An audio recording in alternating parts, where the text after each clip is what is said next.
Hello students, आज मैं class 10th का जो टॉपिक स्टार्ट किया हुआ था केमिकल रिएक्शन एंड इक्वेशन, उसमें टाइप्स ऑफ रिएक्शंस की बात कर रहा था, जिसमें दो टाइप्स ऑफ रिएक्शन जो है वो कंप्लीट हुआ था, डेट इज कॉम्बिनेशन और डिकम्पोजिशन। आज अपन डिस्कस करेंगे displacement, double displacement and redox reaction को।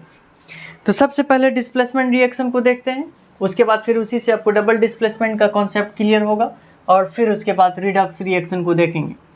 सबसे पहले ये आपका थर्ड टाइप ऑफ रिएक्शन है, दैट इज डिस्प्लेसमेंट रिएक्शन।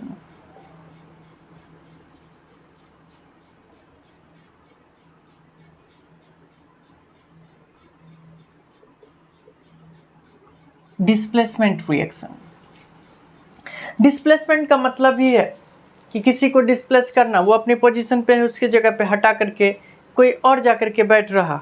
ये ठीक वैसे ही जैसे आम इंसानों में होता है, एक इंसान को डिस्प्लेस करके उसके मोस्ट पावरफुल इंसान जा करके उसके प्लेस पे बैठ जाता है।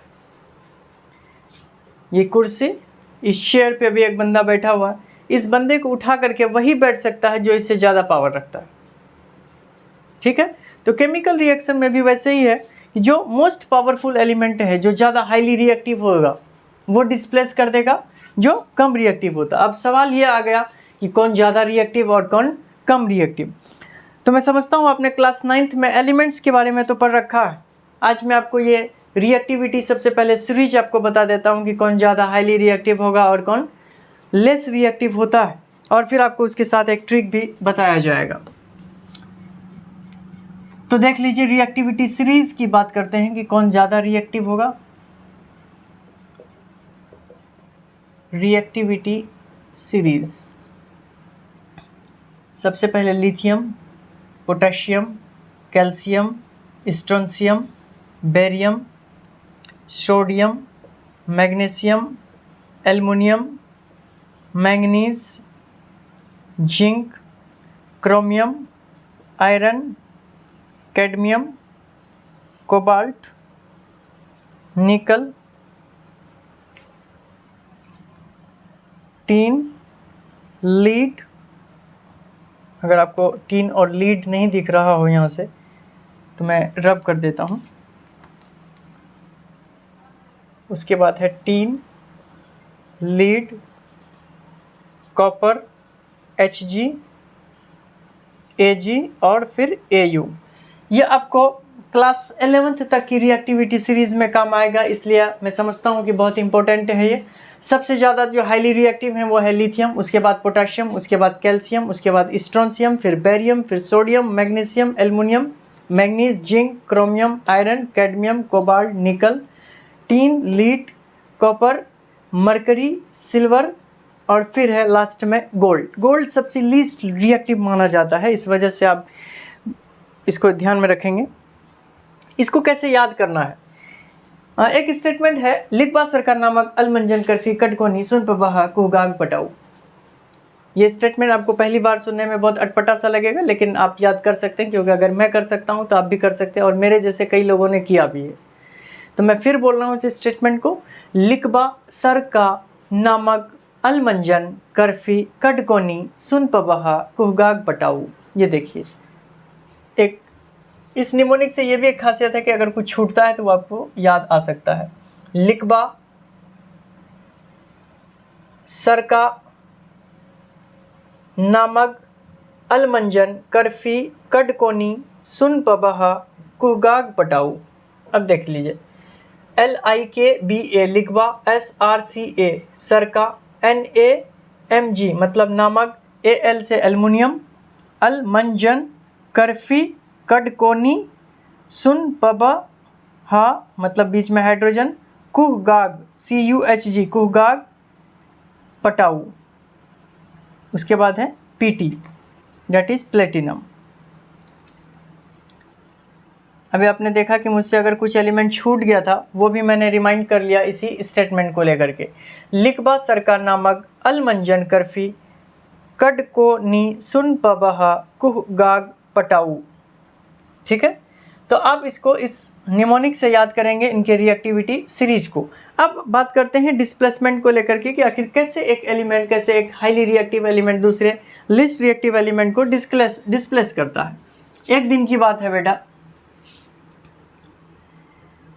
कॉपर सल्फेट मतलब कॉपर के साथ सल्फेट बैठी हुई थी और अचानक से आयरन की नज़र पड़ी उस पर।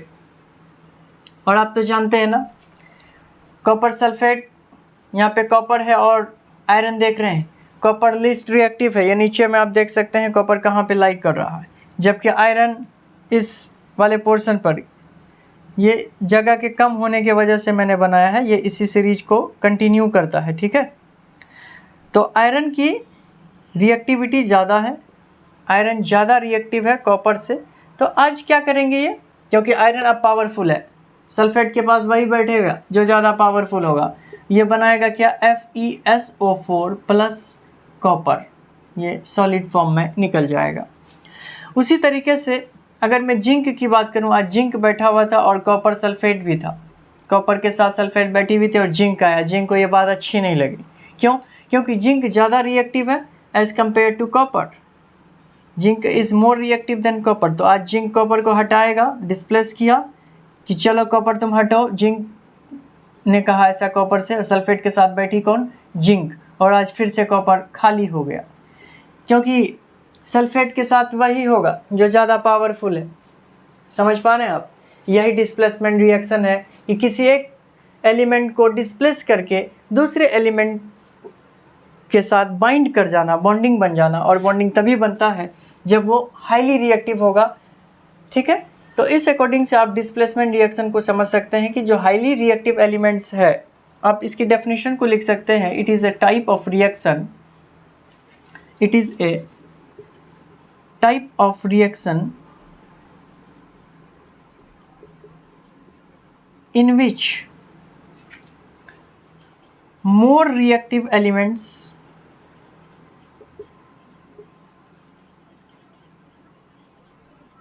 displace the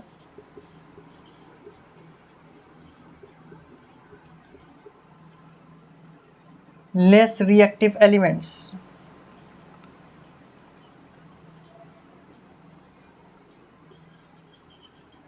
ठीक है,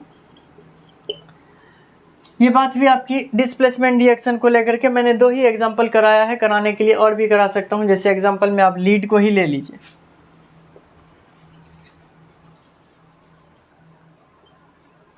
लीड प्लस यहाँ पे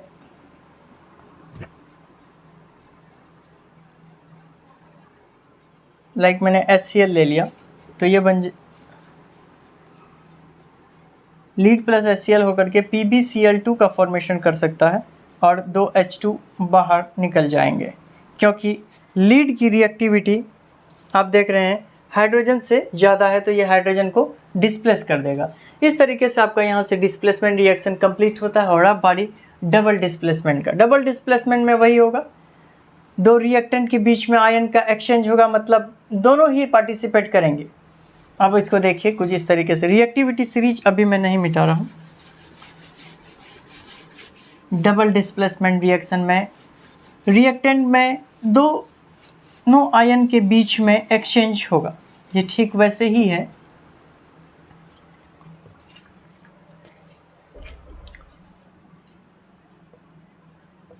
ये डबल डिस्प्लेसमेंट आपका टॉपिक यहीं से है। एग्जांपल्स को देख करके आप देखिए कैसे करते हैं। Barium chloride plus sodium sulphate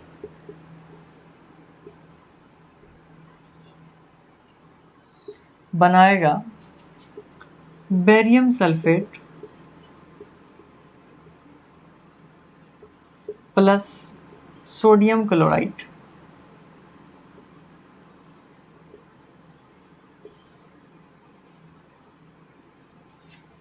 formula भी लिख देता हूँ, BaCl2 plus Na2SO4 is equal to BaSO4 plus NaCl। Reaction अभी बैलेंस नहीं है, बस आप ये देखिए कि कैसे यहाँ पे आयन एक्सचेंज हुआ। अभी क्लोरीन बेरियम के साथ बैठी हुई थी और अब क्लोरीन सोडियम के साथ बैठी हुई है। सल्फेट को देखिए, रिएक्टेंट में सोडियम के साथ बैठी है लेकिन अभी बेरियम के साथ, क्योंकि दोनों के बीच में डिस्प्लेसमेंट हुआ है। क्लोरीन भी अपना चेंज, सल्फेट भी अपना चेंज किया प्लेस को। ऐसे रिएक्शन को डबल डिस्प्लेसमेंट रिएक्शन कहा जाता है, जहाँ पर दोनों आयन्स के बीच में, क्योंकि यहाँ पे दोनों ही आयन है, जैसे बेरियम +2 और क्लोरीन माइनस आयन, और सोडियम प्लस आयन और फिर सल्फेट -2 आयन, इन दोनों आयन्स के बीच में एक्सचेंज हुआ। आप देख लीजिए, बेरियम पॉजिटिव, सल्फेट निगेटिव, ये यहाँ पे आई और क्लोरीन यहाँ पे गई। तो इस तरीके से जो डिस्प्लेसमेंट है, एक डिस्प्लेसमेंट इसका, दूसरा डिस्प्लेसमेंट इसका, नंबर 1 और नंबर 2, तो ऐसे रिएक्शन को कहा जाता है क्या? Double displacement reaction. अब बारी है रिडॉक्स रिएक्शन की। इसमें भी आप देख रहे हैं कि बेरियम और सोडियम की अगर बात करूं तो बेरियम की रिएक्टिविटी ज़्यादा है, इस वजह से आज बेरियम ने सल्फेट को अपनाया है, और सोडियम की रिएक्टिविटी कम होने की वजह से सोडियम ने को क्लोरीन मिला है। ठीक है, उसी तरीके से रिडॉक्स रिएक्शन है। रिडॉक्स रिएक्शन में बेसिकली ऑक्सीडेशन और रिडक्शन दोनों ही होता है। अब इसमें रिएक्टिविटी सीरीज का काम नहीं है, रिएक्टिविटी सीरीज आप डिस्प्लेसमेंट और डबल डिस्प्लेसमेंट में ही बात करते हैं।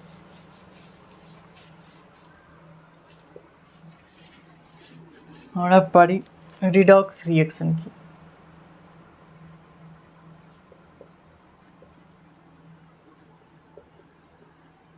रिडॉक्स रिएक्शन जिसमें ए पार्ट जो होगा वो ऑक्सीडेशन से होता है। ऑक्सीडेशन रिएक्शन क्या होगा? कोई ऐसा रिएक्शन जिसमें एलिमेंट में ऑक्सीजन या तो ऐड हो गया हो या फिर हाइड्रोजन रिमूव हो गया हो। इसको इस तरीके से देखिए, एग्जांपल में ये कॉपर है, ऑक्सीजन के साथ रिएक्ट किया, बनाया CuO। आज कॉपर ऑक्साइड को पानी मिल गया, ठीक है, H2O मिला था।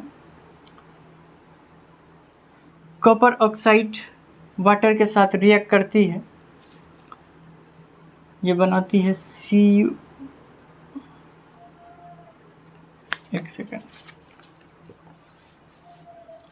यहाँ पे आप देख रहे हैं कि कॉपर ऑक्सीजन के साथ ऐड किया तो ऑक्सीडेशन हुआ। और अगर मैं इसमें डबल डिस्प्लेसमेंट रिएक्शन को भी दिखा सकता हूँ, H2O के साथ जब मैच करता है तो कॉपर अलग हो जाता है और H2O + O2 का फॉर्मेशन होता है।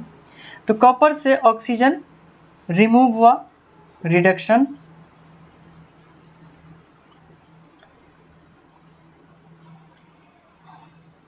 और फिर हाइड्रोजन से वाटर से हाइड्रोजन रिमूव हुआ तो ये हुआ ऑक्सीडेशन।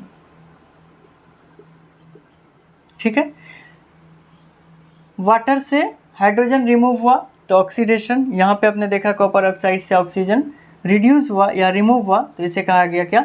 ये रिडक्शन है।